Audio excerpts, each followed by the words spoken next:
사랑하고 축복합니다. 12월 13일 수요일입니다.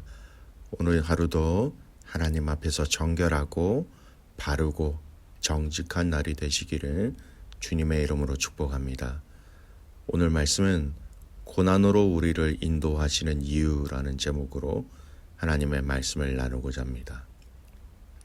욥기 36장 1절에서 25절까지의 말씀입니다. 말씀 봉독합니다. 엘리후가 말을 이어 이르되 나를 잠깐 용납하라. 내가 그대에게 보이리니 이는 내가 하나님을 위하여 아직도 할 말이 있음이라. 내가 먼 데서 지식을 얻고 나를 지으신 이에게 의를 돌려보내리라. 진실로 내 말은 거짓이 아니라 온전한 지식을 가진 이가 그대와 함께 있느니라. 하나님은 능하시나 아무도 멸시하지 아니하시며 그의 지혜가 무궁하사 악인을 살려두지 아니하시며 고난받는 자에게 공의를 베푸시며 그의 눈을 의인에게서 떼지 아니하시고 그를 왕들과 함께 왕자에 앉히사 영원토록 존귀하게 하시며 혹시 그들이 족쇄에 매이거나 환난의 줄에 얽혔으면 그들의 소행과 악행과 자신들의 교만한 행위를 알게 하시고 그들의 귀를 열어 교훈을 듣게 하시며 명하여 죄악에서 돌이키게 하시나니 만일 그들이 순종하여 섬기면 형통한 날을 보내며 즐거운 해를 지낼 것이요 만일 그들이 순종하지 아니하면 칼에 망하며 지식 없이 죽을 것이니라. 마음이 경건하지 아니한 자들은 분노를 쌓으며 하나님이 속박할지라도 도움을 구하지 아니하나니 그들의 몸은 젊어서 죽으며 그들의 생명은 남창과 함께 있도다.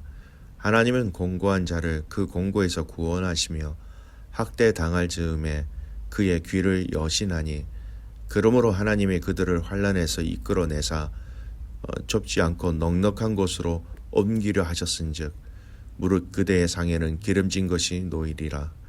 이제 악인의 받을 벌이 그들에게 가득하였고 심판과 정의가 그들을 잡았나니 그대는 분노하지 않도록 조심하며 많은 뇌물이 그대를 그릇된 길로 가게 할까 조심하라. 그대의 부르짖음이나 그대의 능력이 어찌 능히 그대가 공고한 가운데서 그대를 유익하게 하겠느냐. 그대는 밤을 사모하지 말라. 인생들이 밤에 그들이 있는 곳에서 끌려가리라. 삼가 악으로 치우치지 말라. 그대가 환난보다 이것을 택하였느니라. 하나님은 그의 권능으로 높이 계시나니 누가 그같이 교훈을 베풀겠느냐. 누가 그를 위하여 그의 길을 정하였느냐. 누가 말하기를 주께서 불의를 행하셨나이다 할 수 있으랴. 그대는 하나님께서 하신 일을 기억하고 높이라. 잊지 말지니라. 인생이 그의 일을 찬송하였느니라. 그의 일을 모든 사람이 의로로 보나니 먼 데서도 보느니라. 아멘. 오늘 말씀 제목 고난으로 우리를 인도하시는 이유라는 제목으로 함께 말씀을 나누고자 합니다. 오늘 읽은 말씀 본문은요, 계속해서 엘리후는 욥을 정죄하며 공격적인 어투로 말하고 있지요. 2절 보십시오. 엘리후는 자신이 이 욥을 향한 권면을 어떻게 생각하면서 말하고 있습니까? 2절 말씀 보십시오. 나를 잠깐 용납하라. 내가 그대에게 보이리니 이는 내가 하나님을 위하여 아직도 할 말이 있음이니라. 이 말은요, 이렇게 표현합니다. 조금 더 참고 들으시기 바랍니다. 아직도 하나님을 대신하여 드릴 말씀이 있습니다. 자신의 권면은 하나님을 대신하는 권면이다. 엘리후는 이렇게 얘기하는 겁니다. 즉 하나님이 말하실 것을 내가 대신하여 말한다라고 이렇게 얘기하고 있지요. 여전히 스스로 높이고 있는 교만한 엘리후의 모습이지요. 결국은 여러분 이 교만도 무너지는 무지에서 나온다라는 것입니다. 근데 이 엘리후의 권면은 욥의 특수한 상황에는 맞지는 않지만 보편적인 성경의 맥락 속에서는 맞는 말이 너무 많습니다. 특히 오늘 엘리후는 바로 인간에게 고난을 허락하시는 그 이유에 대해서 아주 잘 얘기하고 있다라는 것이죠. 하나님이 인간에게 고난을 허락하시는 이유, 이 내용은 우리가 보편적인 성경의 큰 흐름 속에서 이 내용은 주목해서 봐야 할 내용이기도 하지요. 사랑하는 믿음의 가족 여러분, 하나님은 당신의 자녀들에게 고난을 허락하시는 이유가 도대체 무엇일까요? 우리를 당신의 아들의 생명을 주셔서 우리를 다시 찾으신 그 사랑의 하나님이 우리를 왜 다시 고난 가운데 우리의 삶을, 우리의 발걸음을 왜 인도하실까요? 우리가 알지 못하는 깊고 넓은 하나님의 뜻이 있는 것이지요. 한 형제에게 주시는 고난과 고통은 분명히 그에게 주시는 메시지가 있고, 그것뿐만 아니라 아내와 자녀들, 가족들에게 주시는 메시지가 있고, 더 나아가서 공동체에게 주시는 메시지가 있다라는 것입니다. 하나님은 한 사람의 고난의 길에서 여러 사람들에게 주시는 메시지가 분명히 있는 것입니다. 또 한 사람의 고난의 길에서 과거와 현재와 미래를 다시 돌아보고, 또 현재를 알아보며 미래의 길을 다시 재확인하게 하시는 하나님의 높고 깊은 뜻이 이 고난을 통하여서, 고난으로 우리를 인도하시면서 우리에게 알게 하시고 깨닫게 하신다라는 것이죠. 특히 오늘 엘리후는 고난을 통하여 하나님은 우리의 악함과 연약함과 부족함을 깨닫게 하신다라는 이 고난의 가장 일반적인 유익을 잘 설명하고 있습니다. 여러분 9절에서 10절까지 말씀 볼까요?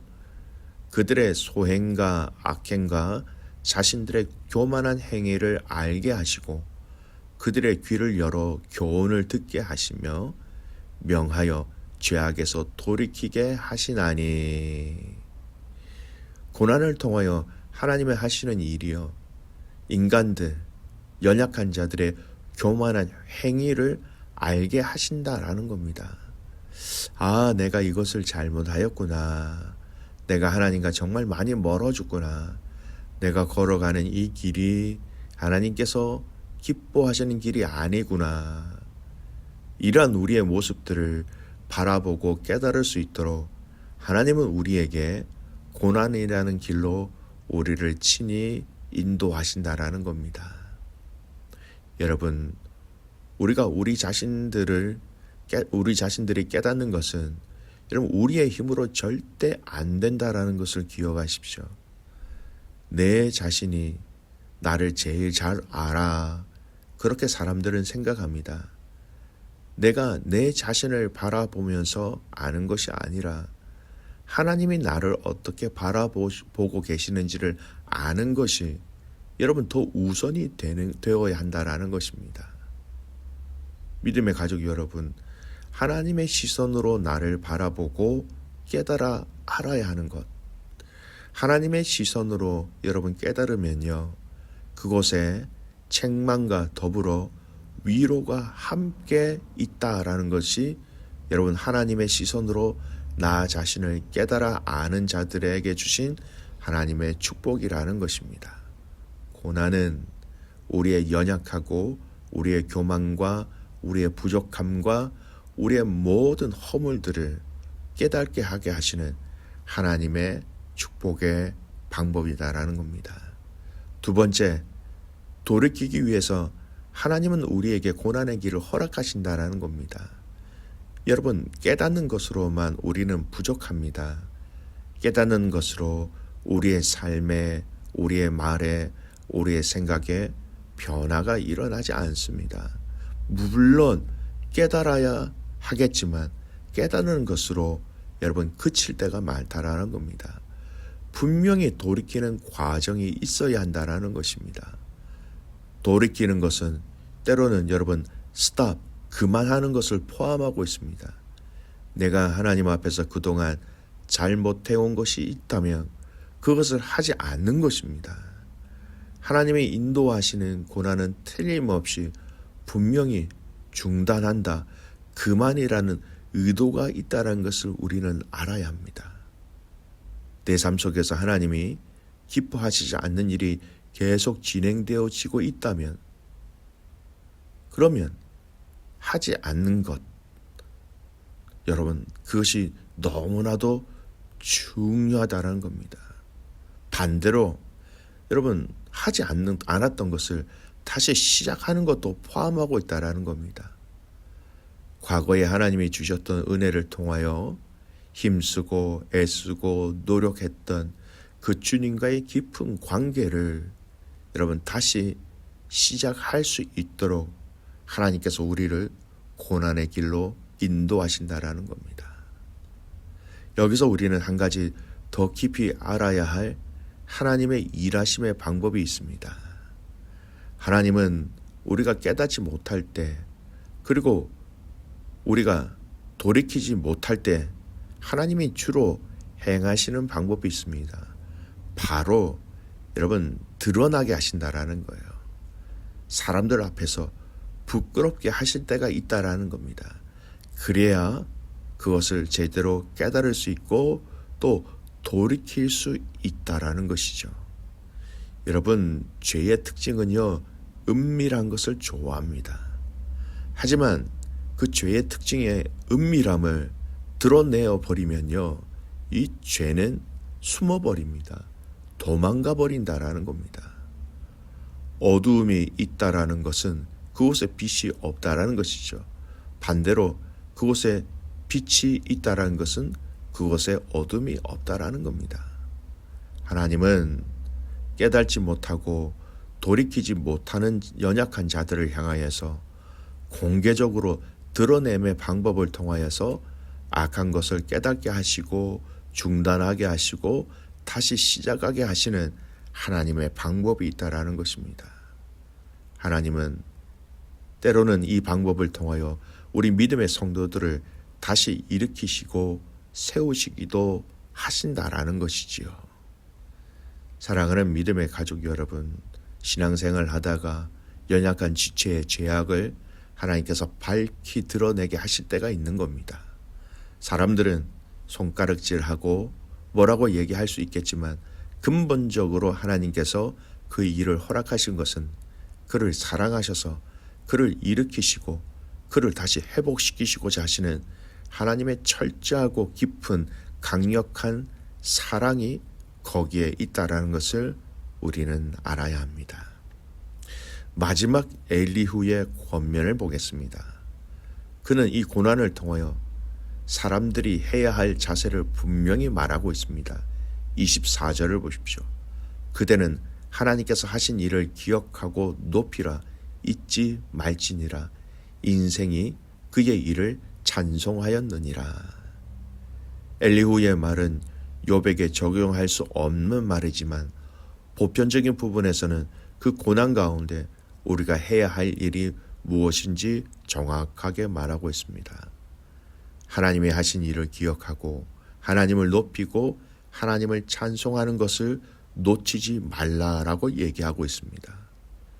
엘리후의 이 미련한 조언이었지만 이 조언 안에는 깊은 하나님의 진리의 내용들이 더불어 함께 숨겨져 있다는 것을 발견하게 됩니다. 말씀의 결론을 맺습니다. 고난 중에 우리는 무엇을 해야 할까요? 하나님을 기억하고 하나님을 높이고 하나님을 찬양하고, 행여나 혹시나 내 안에 연약함과 죄악이 있다면 그것을 깨닫고 그 행위를 그만두거나 다시 시작하거나 돌이킬 수 있도록 그것을 결단하며 나아가는 것. 고난을 통하여 오늘 모든 믿음의 가족들이 하나님의 선하심을 만나는 은혜가 있기를 주님의 이름으로 축복합니다. 아멘. 기도하겠습니다.